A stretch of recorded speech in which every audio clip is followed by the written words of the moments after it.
ఏ చెన్నైని చేపట్టేసి పడేసిన ఎట్లా కొట్టే సిక్స్లు పోలు దెబ్బకి బెదిరికూరి నా లెక్క. ఇక బ్యాటింగ్కి లెక్క ఆడినాక అంతే. ఇక కోహ్లీ మ్యాచ్కి ముందు మసాలా దోశ ఇడ్లీ తెప్పించాడు. ఇక నాకేమో తెలియదు, తెల్ల పిండి పిండి ఉన్నాయి, మంచిగా ఉన్నాయి, ఇడుసుడు ఇడిచిన. ఇక చట్నీలో నాకు అమ్మగా ఉంది. ఇక మ్యాచ్ చూసేదాకల్లా 18 ఓవర్ పోయింది. ఇక గ్రౌండ్లో మూతి కడుక్కోకుండా అట్లే దిగిన, అడ్డం పెట్టి తప్పుడు వచ్చిన దొరికిన బాధ దొరికినట్టు. ఇక కొడితే 6 పోరు అంతే. ఇక వాడు పాపం కల్లీలు అయితే పల్లీలు అమ్ముకోవాల్సిందే. ఇంకా పల్లి చట్నీ ఇట్లా బాగుంది. ఇక మ్యాచ్ 200 దాటిందంటే నా వల్లనే. ఇక లాస్ట్ దానికి వచ్చి 200తో గెలిచినాం. ఇక అంతా దోశదయ తింటుంటే కమ్మగా ఉన్నాయి. ఇక కోహ్లీ అన్న చెప్పిన ఈ ఇంత కొత్తిమీర వేయించి మళ్ళీ ఇంత ఆర్డర్ పెట్టానన్న. ఇక బౌలింగ్లో బంచిక్ గెత్తా అన్న. కానీ ఇంకా అవి వచ్చేలోపు మ్యాచ్ అయిపోయింది.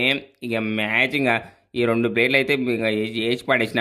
ఇక ఇదే లెక్క మాత్రం ఆడితే మాత్రం ఇక కప్పును సాంబార్ కావాలా కట్టుకొని చుట్టుకపోతాం పక్క బెంగళూరుకు చూసుకోమల్లా. ఈ షెపర్డ్ గార్డ్ ప్రాబ్లంకి వచ్చిండు. షెపర్డ్ గార్డ్ ప్రాబ్లంకి వస్తే షేప్ అవుతాయి అంతే అన్ని టీంలు. ఇక ఈసారి కప్పు నమ్మదే.